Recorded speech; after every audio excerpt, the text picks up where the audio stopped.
Fastaghfirillaha min dzambika, maka mintalah ampun kepada Allah dari dosa-dosamu.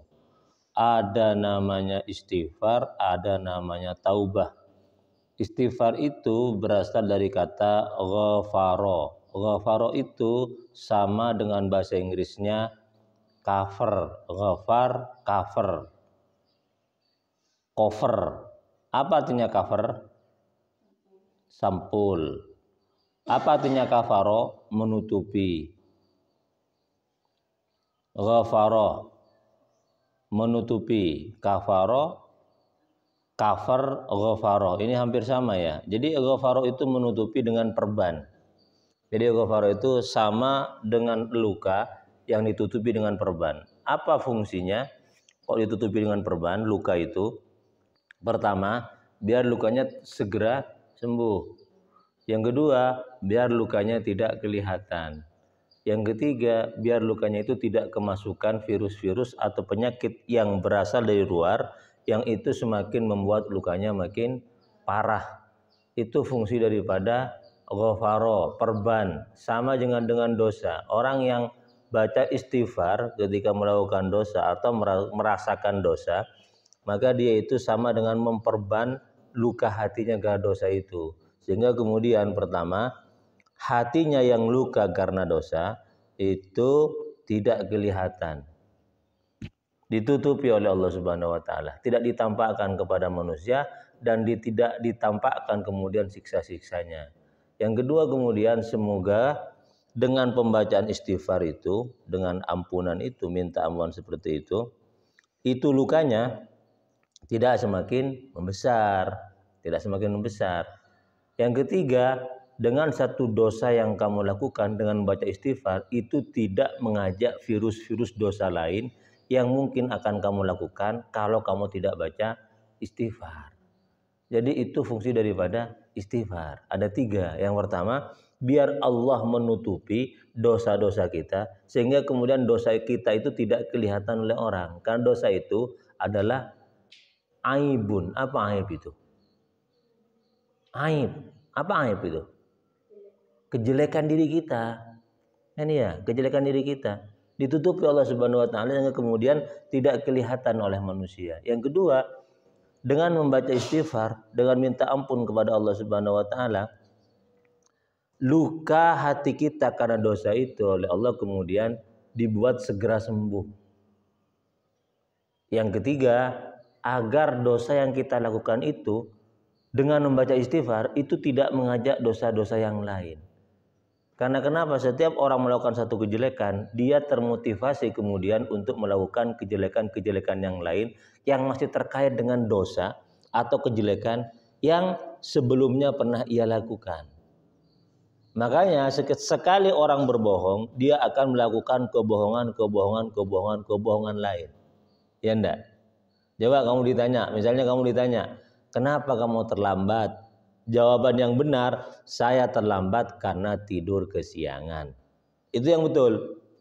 Tapi karena kamu ingin mengatakan keterlambatan kamu itu keterlambatan yang sah, yang masuk akal, yang tidak membuat kamu dihukum, akhirnya kamu menggunakan alasan yang tidak sebenarnya, alias berbohong. Ditanya, kenapa kamu kok terlambat? Maaf Pak, saya terlambat karena membantu orang tua saya di dapur. Satu kebohongan ini dia. Ditanya lagi, sedang bantu apa kamu di dapur? Bantu cuci piring. Dua sudah kebohongannya kan ya? Oh iya, tiap hari kamu membantu. Iya, tiga sudah. Pokoknya sekali kamu melakukan kebohongan, maka kamu itu akan termotivasi, terdorong untuk melakukan kebohongan-kebohongan lain. Bohong dosa atau tidak? Dosa. Sekali kamu berbohong, kamu dosa. Termotivasi melakukan kebohongan-kebohongan lain, berarti kamu termotivasi untuk melakukan dosa-dosa yang lain. Dengan istighfar, cukup satu dosa yang satu kali yang pertama itu. Sehingga kemudian kamu stop, cut, memutuskan untuk melakukan perbuatan dosa-dosa yang lain. Itu fungsi istighfar. Makanya, paham, masuk akal? Paham ya? Ngerti? Itu ya. Itu istighfar. Kalau taubat itu berarti apa? Ya tubuh taba yatubu taubatan, kembali kepada Allah Subhanahu wa taala. Kalau orang melakukan kejahatan berarti dia sudah menjauh dari Allah Subhanahu wa taala. Kan ya? Karena kenapa? Karena dia melanggar perintah Allah. Ketika dia bertaubat berarti apa? Dia kembali kepada Allah Subhanahu wa taala, meninggalkan jalan maksiat, kembali kepada jalan yang benar. Itu taubat. Tidak dikatakan taubat orang kalau sekarang dia melakukan sebuah dosa, besok kembali melakukan hal yang serupa. Paham ya? Itu artinya taubat. Makanya beda. Kalau istighfar itu kita punya dosa, tapi kita minta kepada Allah agar satu dosa kita itu ditutupi, istighfar. Yang kedua, agar dosa kita itu segera sembuh. Yang ketiga, agar dosa kita itu tidak memotivasi kita untuk melakukan dosa yang lain. Kalau taubat adalah segera kita kembali kepada jalan yang benar, tidak mengulangi perbuatan yang keliru. Sekarang saya tanya, berapa kali Rasulullah beristighfar? Betul, 70 kali. Di sini ada hadisnya.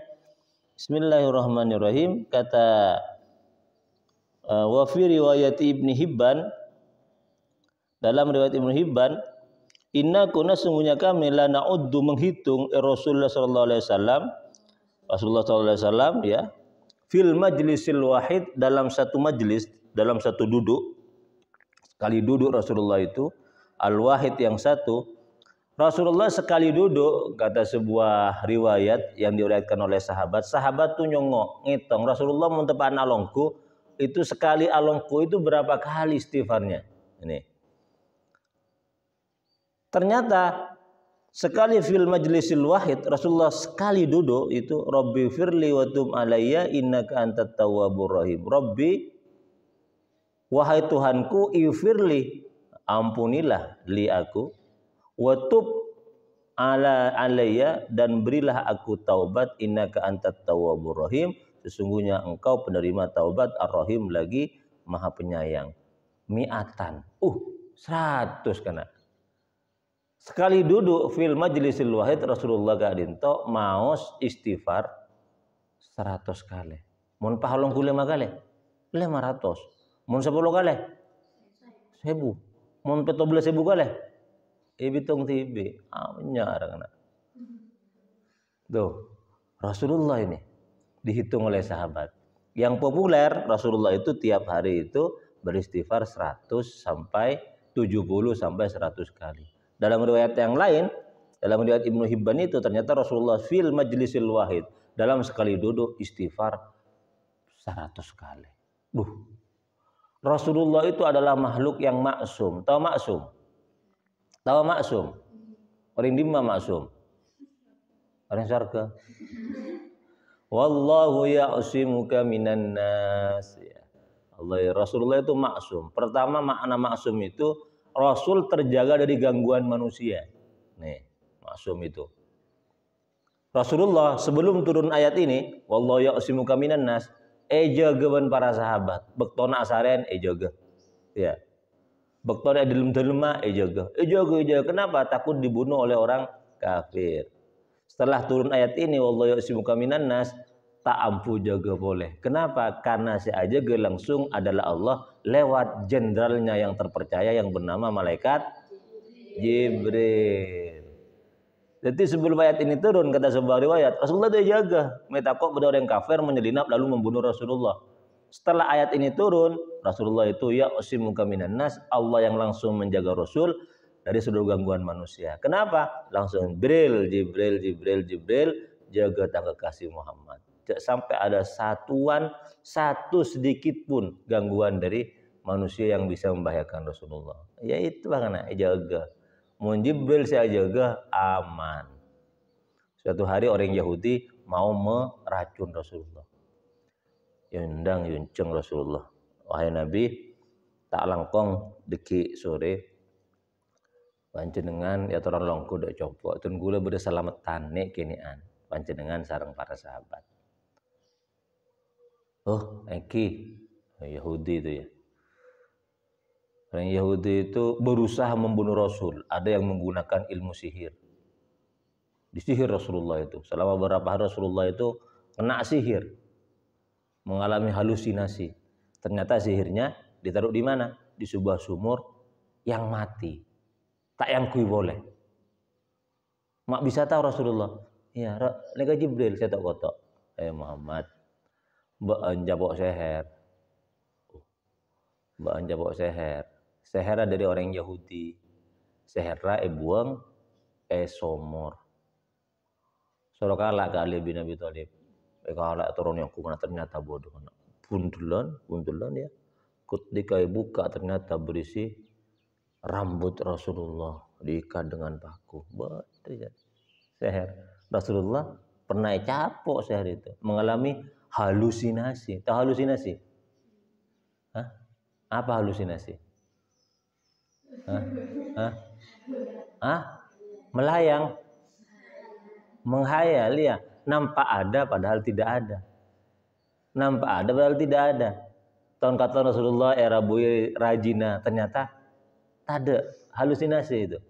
Rasulullah itu. Sakit Rasulullah kena sihir itu. Tapi karena Allah sudah menjamin Rasulullah itu akan dijaga dari serangan atau kejelekan manusia. Langsung Jibril mengatakan, Muhammad, baan sakit gara-gara seher. Seherra bodening sebuah sungai, di sebuah sumur tak yangku sumur mati. Kalak kali bin Abi Thalib. Kalak. Bodoh rambut Rasulullah kana. Nggak bisa ya, oleh di rambut itu, pukul itu. Ngocak Jibril. Kabul kali bin Abi Thalib suruh maca. Baan mare bebas dari sihir itu Muhammad baca 3 kul ya. Al-Ikhlas dan Muawwidatayn. Kul huwallahu ahad, qul a'udzu birabbil falaq, qul a'udzu birabbin nas. Sekali baca qul huwallahu ahad terlepas satu ikatan. Baca lagi qul a'udzu birabbil falaq terlepas ikatan, qul a'udzu birabbin nas terakhir semua sihirnya terlepas kemudian. Makanya sunnah sebelum tedung maca 3 kul. 3 kul jangan kena. Trikul ya. 3 kul. Kul huwallahu ahad, al-Ikhlas, qul a'udzu birabbil falaq, qul a'udzu birabbin nas. Al-Falaq An-Nas disebut dengan Muawwidatayn. Baca sebelum tedung. Kenapa? Karena orang yang capok seher bektona teh mun tepak ke ada seher datang. Mun tepak tedung yang siang ada seher datang. Seher tepak malam. Tepakan bentedung. Tepakan tedung ban datang seher. Mun tak terlindungi oleh 3 kul itu seher masuk ke jagana temennya pahrabeng ban kumikil dan segala macam seher masuk itu. Makanya kata Rasulullah disunahkan maca 3 kul, trikul. Maca bismika Allahumma ahya Muhammad juga itu ya. Seher karena bahaya. Rasulullah capok. Tapi wallahu ya'simuka minan nas. Jibril yang kemudian mengatakan, lah ketika diundang oleh si bini itu, bini Yahudi itu, diracun Rasulullah itu. Dan Nabi racun. Dan juga di atas pintu gerbangnya itu sudah ada orang yang pegang batu ini. Mau dilempar. Rasulullah lewat, dilempar kepalanya. Nah, sebelum masuk ke pintu gerbang, Jibril kotok lapor Muhammad. Iya apa Jibril? Lapor. Iya apa? Arwah banjak tuli masuk ke pintu gerbang. Apa? Arwah tas ada orang nekuk batu ban masuk. Batu dilempar kena kepalamu. Itu rencana jahat orang Yahudi. Abali Rasulullah kan sebelum masuk ke pintu gerbang. Kenapa? Karena malaikat Jibril yang sudah memberikan informasi tentang bahaya. Jadi itu yang pertama makna maksum. Paham ya? Allah menjaga Rasulullah dari gangguan manusia. Yang kedua makna maksum itu Allah menjaga Rasulullah dari dosa. Setiap Rasulullah itu melakukan kesalahan, di saat itu juga Rasulullah itu ditegur oleh Allah Subhanahu wa taala. Tegur kemudian. Salah satu contoh tegurannya adalah dalam surat Abasa. Abasa wa tawalla an ja'ahul a'ma wa ma yudrika la'allahu yazzakka aw yadzakkaru fatanfa'ahu dzikra. Abasa wa tawalla. Rasulullah itu berpaling dengan wajah masam. Wajah masam tahu kan ya? Marongo ketika ada satu orang laki-laki buta datang kepada Rasul nanya tentang masalah Islam. Siapa laki-laki itu? Abdullah bin Ummi Maktum. buta. Datang oleh Rasulullah, ya Muhammad, alimni ma 'allamakallah. Ajarkan kepadaku apa yang sudah diajarkan Tuhanmu kepadamu. Rasulullah bingung. Ya Muhammad, alimni ma 'allamakallah. Ajarkan kepadaku apa yang sudah diajarkan Allah kepadamu. Kenapa Rasulullah itu bermuka masam? Karena waktu itu Rasulullah sedang berbicara dengan pemuka-pemuka Quraisy. Rasulullah itu ditegur oleh Allah Subhanahu wa taala, abasa wa tawalla. Cek ngok marong ngok Muhammad, cek ngok marong. Langsung ditegur. Kenapa? Itu perbuatan yang kurang bagus. Paham ya? Jadi Rasulullah itu tidak punya dosa. Kenapa? Setiap ada tindakan yang kurang bagus itu ditegur oleh Allah Subhanahu wa taala sehingga Rasul kemudian memperbaikinya. Inni fa'ilun dzalika ghada. Rasulullah pernah bilang kepada orang kafir, besok akan saya jawab pertanyaan kamu. Apa kata Allah? Jangan seperti itu Muhammad. Jangan pernah bilang saya akan melakukan ini besok. Illa ayyashallah, kecuali mengatakan insya langsung. Rasulullah yang sudah maksum tidak punya dosa, tiap hari setiap kali duduk fil majlisil wahid baca istighfar berapa? 100 kali. Lah tadi dosa kan? Ki minta ampun kepada Allah Subhanahu wa taala. Kita setak maksum. Jarang itu ya, lupa baca istighfar. Yang terakhir, hadisnya ini penting. Alaika bil istighfar wa illam yakun hunaka dzambun. Wajib bagi kamu itu baca istighfar walaupun kamu merasa saat itu kamu tidak memiliki dosa. Alaika bil istighfar wa illam yakun hunaka dzambun. Wajib bagi kamu itu baca istighfar. Kayak sekarang itu kan kayaknya nggak ada dosa kan ya. Kita lagi taklim ini kan bagus. Baca istighfar. Astagfirullahaladzim. Kenapa? Kok astagfirullahaladzim ya? Astagfirullahaladzim. Walaupun kita tidak punya dosa. Paham ya? Apalagi tiba-tiba merasa punya dosa. Apa dosa itu? Mahaka fi sodrika. Sesuatu yang bikin hati kamu tidak enak. Kok tak nyaman katon gula apa ngerasa salah kok. Karina ngocak ben soromban, duh kok katon tak nyaman wah. Bos ngabos gila orang katon tersinggung atas pandangan mata saya. Kok tak nyaman gila kok leberin orang tak ngocak pangapur lah. Mun merasa tidak enak itu disebut dengan apa? Ismun. Maka segera baca astagfirullah. Pernah seperti itu ya? Pernah merasa tak nyaman, kok tak nyaman katon. Kalau orang tak minta kok tak beri ya. Pernah seperti itu? Itu dosa itu. Segera baca istighfar. Walaupun kamu merasa tidak ada apa-apa, pakunya menaten kamu, alaika bil istighfar wa illam yakun hunaka dzambun. Ini kunci ini. Biar kamu itu termasuk orang yang benar-benar oleh Allah seluruh dosanya baik disadari ataupun tidak itu diampuni oleh Allah Subhanahu wa taala. Terakhir, orang yang sudah hatinya bening karena baca istighfar, yang itu 3 tadi tujuan istighfar ya. Salah satunya menyembuhkan hati. Itu hati orang seperti itu bening. Tahu bening kan? Cening. Kalma issofi, seperti air yang jernih. Kelihatan ikannya, kelihatan batunya, kelihatan tainya gitu kan ya. Kelihatan binatang yang berbahaya. Kenapa? Karena sudah jening hatinya. Bening hatinya. Jadi orang yang sering baca istighfar, bening hatinya. Biasanya orangnya sensitif terhadap hal-hal yang kurang bagus. Hati-hati deh. Sering merasa bersalah daripada membuat orang lain nampak salah. Lebih merasa dirinya yang salah daripada menyalahkan orang lain. Itu termasuk orang yang hatinya bening. Salah satunya karena sering baca istighfar. Mun orang pengkoh tak tuli apa ngerasa salah. Katon orang lain salah aban laku bener itu tanda jaatena banyak dosana. Mun pah aban salah so apa ngerasa salah. Orang bener itu gara-gara saya misalnya, itu hatinya itu bening. Bas beda bani kocak bentar tangkena.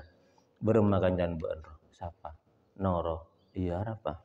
Arojaan ngariu misalnya.